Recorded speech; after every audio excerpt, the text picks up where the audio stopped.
What makes you the rightful owner of that land over me? What makes you more deserving than me? It's theft. It's theft. People have a right to land. They have a right to look for their food. They have a right to determine the medicine that goes into their bodies. These things shouldn't be in any way mandatory, and no one should imprison you in your houses. Nobody. And we're not going to stand and watch capitalism turn into fascism, because we know this is where it ends. Once you control the healthcare, once you control the narrative on social media, you're going to drive us towards hell. We know it, and we're not going to stand by it.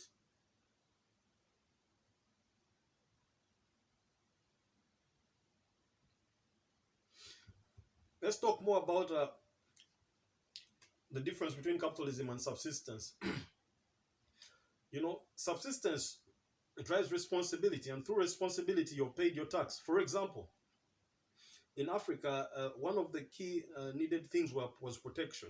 In fact, the kings taxed for protection because they had to feed the armies. But one way you would pay the tax is by giving your sons into military service and you yourself serving in the military. There was real value. You would see the tax giving real value.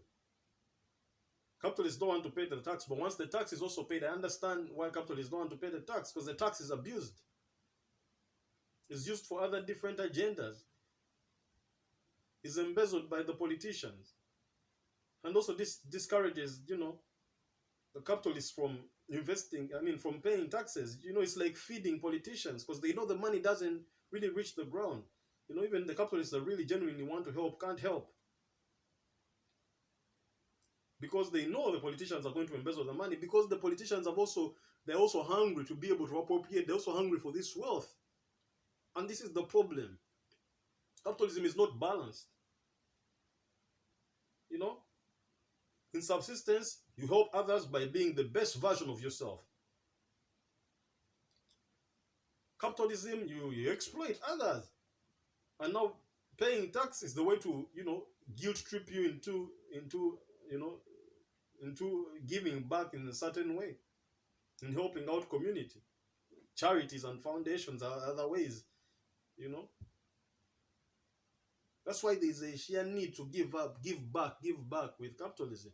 In subsistence, you give back automatically. Responsibility is giving back. Once you're responsible, you're giving back.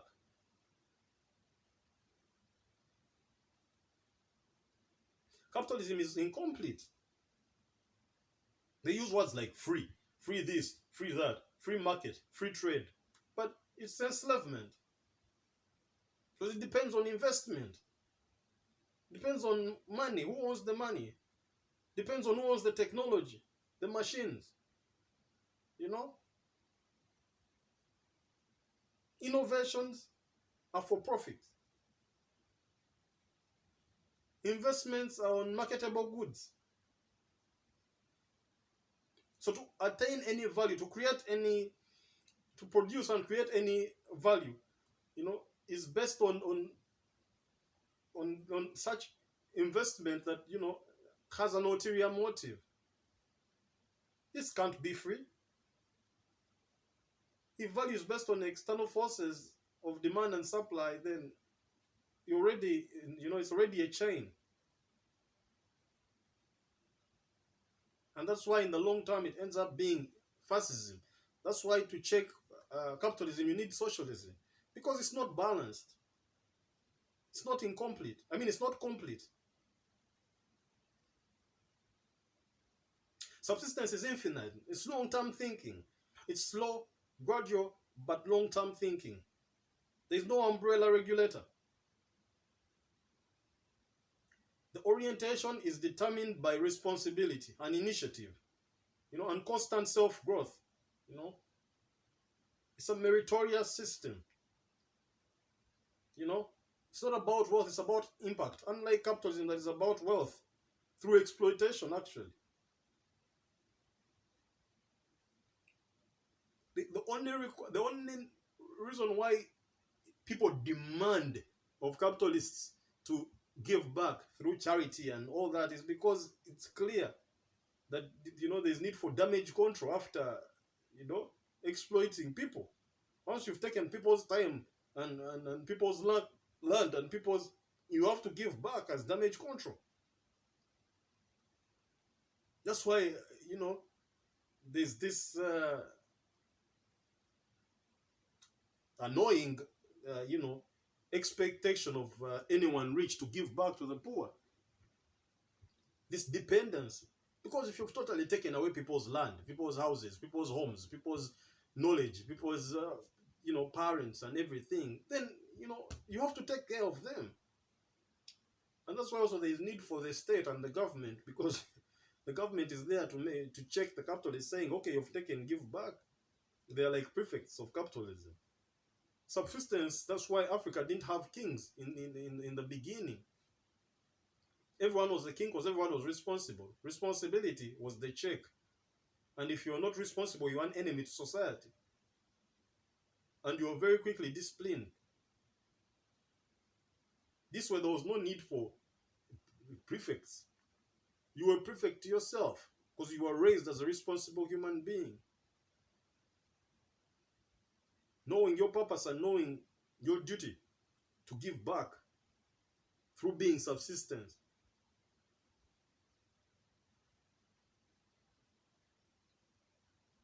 So Africans, when you really look at capitalism, are not being lifted out of poverty. They are not. They're not being lifted out of poverty at all. And it's a lie that, from, 1945, there was an awakening of Africans, and it's garbage. Everything was masterminded. The Sam mentality is a key. These are key values in the African spirit. Subsistence, spirituality, or infinite thinking, and responsibility. This is what is helping Africa to evolve. This is what's making people like us rise out of the dust, to remind you of the sane Africa, to free you from the chains of capitalism.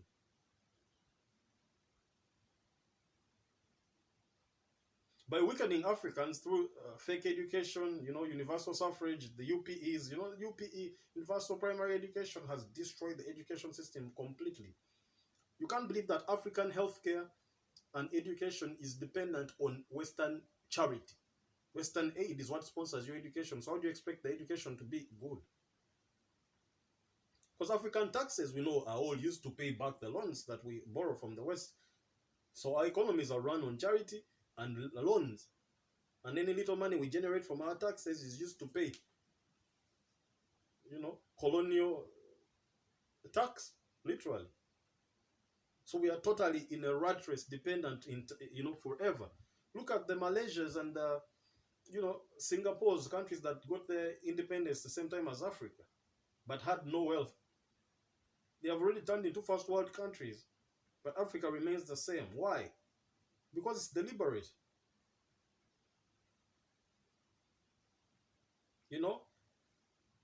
The system has collapsed completely. This alternative education, the common sense, is what we are trying to bring about. We're trying to bring it back so that we can enlighten you, so that we can awaken you to reality, to see what's really going on.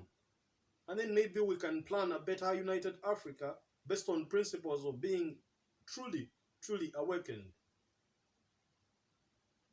Capitalism was enlightening for the Europeans. The French Revolution saved them from feudalism.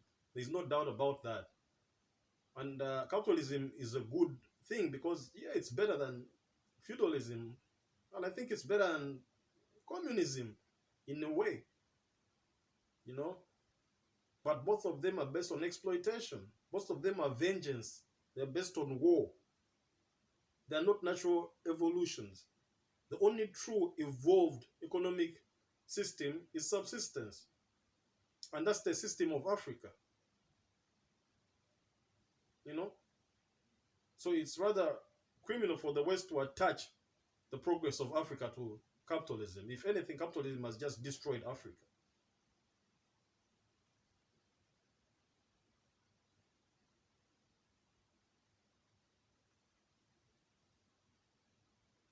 Because capitalism led to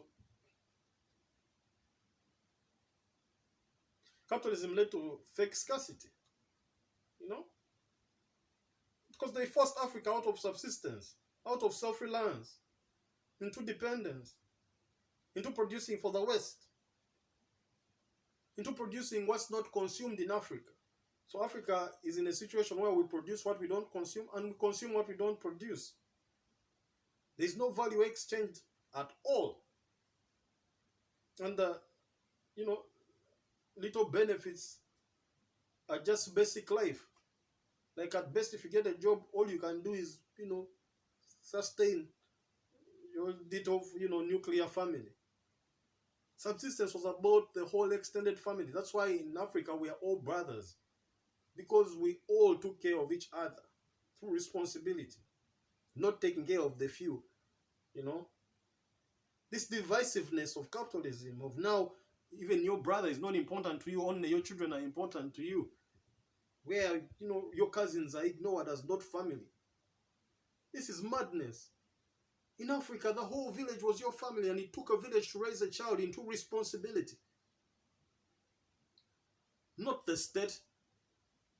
And that's why there's an imbalance. That's why you see the people shooting people. That's why you see there's racism. That's why you see there's all this divisiveness, tribalism, you know, nepotism. Because capitalism at the end of the day becomes fascism. I've told you, I've seen how the story ends. It ends with you in a condo on a certain skyscraper, totally dependent on a few. Because all the land will be bought and taken up by one family. All the healthcare will be taken up by another family. All the key essential things will be taken up by one family. What will you be left with? If you can work good enough, we'll let you be in a condo. We'll pay you a salary to be on a condo. We'll let your kids study for what they call free, but you're serving. You've given out your freedom. So there's nothing free. There's nothing as free education. There's nothing as free house, as a free house. You pay by giving away your freedom. And this is what subsistence fights. Subsistence lets you retain your freedom. And no one owes you anything. And you give back because you're responsible.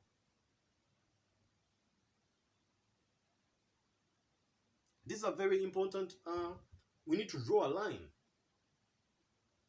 You know, capitalism fooled many Africans. It fooled many Africans into believing they could compete fairly on the global free market. You know, turned out structure was built just to exploit Africa.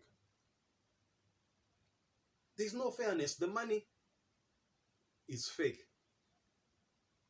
While we are giving out real value, they are printing papers and giving us fiat money that has no value behind it whatsoever.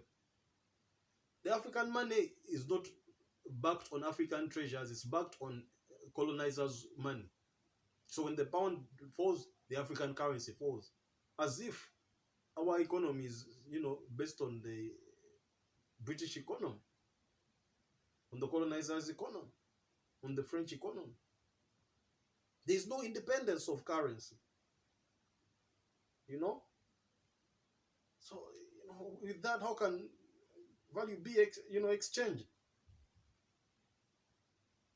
There is no value that can be exchanged. Any infinite thinker sees clearly how this all ends. This all ends with all humanity enslaved completely by a few, by the master of materialism that I told you about in the previous episode. You know who the king of materialism is. Jesus was tempted in the desert with materialism. This is where this story ends. People who can interpret these biblical things. I like to bring the Bible into economics because I hope to help you see what these old people were saying. Because, you know, many people have dismissed the metaphorics in the Bible as old ancient men that didn't know what they are talking about. They were talking about this. You know? The same communism alienated, you know, was at least direct. Communism is direct. Government is going to force us into, this. And you at least you see the capitalists, you see these politicians, they are eating, and you're not eating. You see they're exploiting you. You can see your enemy, and you know your enemy. I mean, it's also bad. It's worse than capitalism, but at least capitalism with the communism, excuse me, you see your enemy. With capitalism, you don't even see your enemy. You don't even know when you're being converted into the enemy. You think you're doing well, yet your brothers are suffering, and you think you're doing well. In Africa, we know that if you want to go far, you go together. Capitalism is a game of going fast. So you go alone, you go fast. But in Africa, we know there's black debt. So as a black man, you'll never be successful alone. You will die a miserable man, hated by everyone. Because you had everything, but you exploited everyone, and you never gave back. Africa is about togetherness. So we go together. And so capitalism is not the best economic system for Africa. Because capitalism is about going alone. Subsistence is about going together. Through responsibility, everyone contributes and we grow together and we go far. Capitalism has a few going. That's why there are hierarchies. And so they can go far, but then there's nothing there, because guess what? At the end of the day, they have to come back to us. So what happens when they come back to us? They just enslave everyone and force you to do what they want you to do because they think they've seen far. But God created each and every single individual sovereign. Each and every mind has something different to contribute to the world, and it has to be given a fair chance. So if you force us into capitalism, where a few capitalists determine what everyone else does, then you've killed the world, you've killed the variety in the world. Subsistence lets everyone get out there. So for example, with a crisis like COVID, by now, every single person would be looking for the medicine and would have a million remedies. If you let the whole world get out there to find the medicine for COVID, we're going to find a million remedies. As opposed to one person, getting the remedy and, blackmailing all governments into mandatory vaccination to sell them to make money, to make billions out of the medicine. This is insanity. These are obvious things that we see.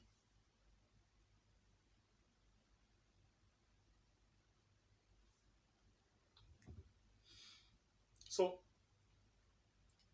you can see, for example, the Chinese that are stealing the poor Africans' land.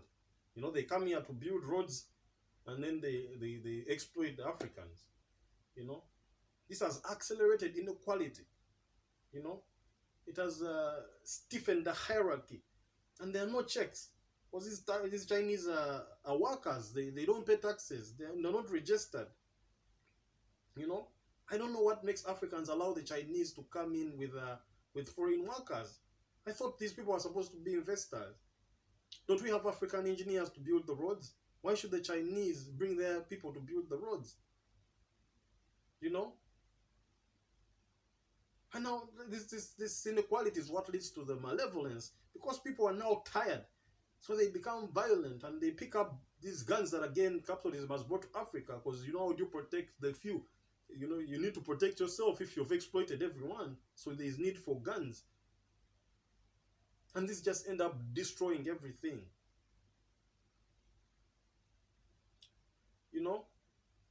And this is really absurd.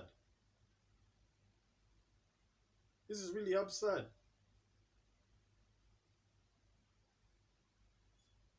Capitalism has killed the education and skills.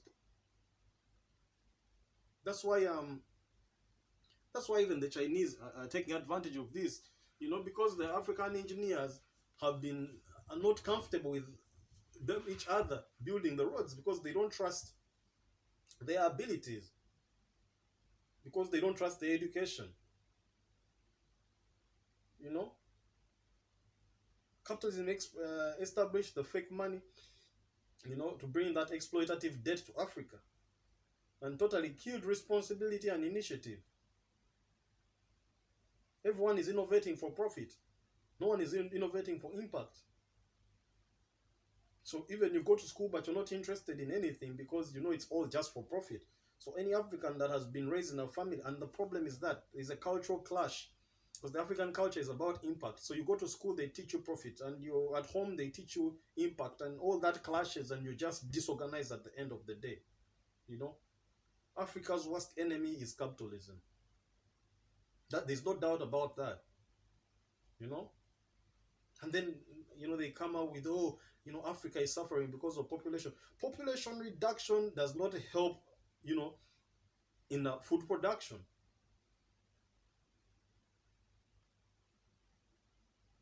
Food production is what will help Africa, not population reduction. Africa is big enough to accommodate twice the number of Africans currently in Africa. So to think that by cutting the population of Africa you're going to help to reduce poverty is nonsense, is madness. You need to give back what you owe Africa. It's the fake scarcity that you've caused through colonialism and capitalism that is creating all this poverty in Africa. If every African went back to their land and farmed, we would have no poverty. And we had no poverty in Africa. That's why everyone was a king. We all know capitalism is about greed for material things, not welfare. That's why you fail to take care of healthcare, you fail to take care of education, you fail to take care of pensions. All this has been ignored in the capitalistic setting. They just pretend to care. That's why you see capitalism can never escape from communist principles being used to regulate capitalism, because it can only be compared to communism. You're comparing two evils, hoping to find a cure. It's just selfishness. People fear subsistence because they are now addicted to materialism. People have sold their souls to the devil. Once you've tested the easy life, you don't want to go back to the hard life. And worst of all, the media is used to make them hate the subsistent life. They can't imagine life without material things anymore, because subsistence begins with basics first. But they don't know that in making sure we have the basics, then we can go together further into now materialism, knowing that we have established the basics. And established the basics, but retained our freedoms. Because yes, it's true, capitalism gives you the basics. Because once, like the 2% I was telling you about the US economy in agriculture, yes, 2% takes care of the entire US, to a certain degree at least. Let's say if they made it 4% and invested more into it, about 4% of agriculture, mechanized, and this automation can take care of the American population. Okay, but then are you in charge of your food there? What happens if one day an enemy bombs all those farms? The whole America will starve. But with subsistence, every single family is producing. So even if you bomb one place, there are a billion others that are producing. Tell me, which one is a better economic system when you think about those scenarios? Capitalism was an attempt to achieve subsistence. It was a shortcut though. That's why it's failed miserably. Because value creation is based on external investments. And the monarch, by the way, undercut them. Because the monarch indirectly was the one investing in these things. He set up a state, the first government, set up banks, set up, loans, set up venture capitalists, set up angel investors. All these push money from exploits. The same taxes Africa is using to pay the colonial tax are the same ones being brought back as investment. you know. So it's a self-sustained cycle of constant exploitation. You send the resources, they sieve out the good things, they send back the bad things into tertiary products, and so they retain the value. Is this what you want? Is this what you call sustainable? We need to go back to subsistence that is based on true merit, true personal competence, you know, and ability, and value, you know, created through improvement, yourself, oneself, continuously, to drive responsible initiative, you know, responsible driven production, for social welfare, and then you gradually, attain the materialism. But when everyone is good and no one will come after your nice car, because everyone will be able to have a nice car and will have what they think is better for them.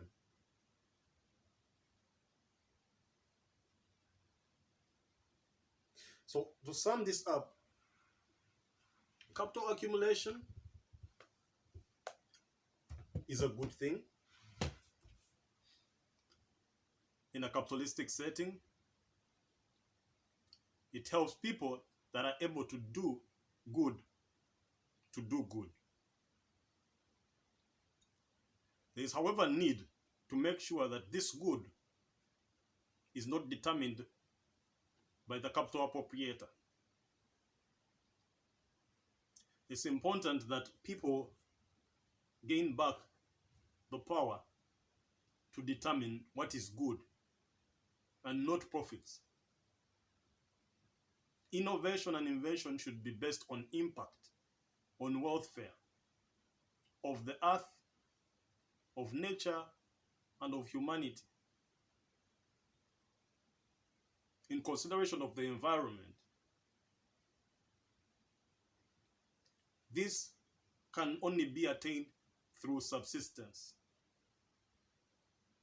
Give subsistence a chance. Get out there, buy land, build your house, take responsibility for your food, take responsibility for your medicine.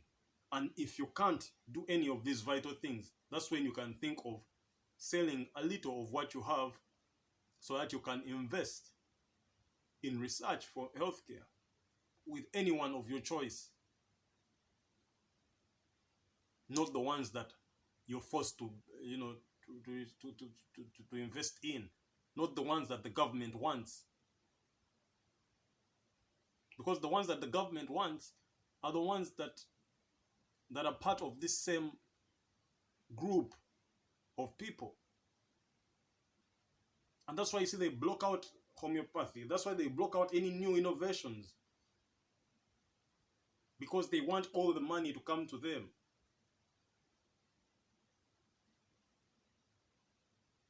No, this is not fair. This is not freedom. This is not individual sovereignty, capitalists. Individual sovereignty has to come from real, true freedom. We can't use words like free market, free trade, free everything, and yet we have all these rules around. And yet there is no investment into growing the self. Where's the stock exchange that invests in people, personal growth? Where's the stock exchange that invests into fighting for people's rights? And I'm not being a radical rightist or anything like that. I'm not a social justice warrior. I'm just talking about economics that can really help the world. Think about these things. The Kenrald model is dedicated to Africa, helping Africa develop. For the Friends of Africa, join us and let's discuss. I don't claim to know everything, and I encourage debate. I encourage us to sit down and talk about these issues so that we can find a better plan for Africa. If you haven't subscribed, please subscribe. Send us a question in the messages and we'll respond in the following vlogs. I appreciate every single one of you that joins me on these vlogs and listens in. Thank you, and see you on the next blog.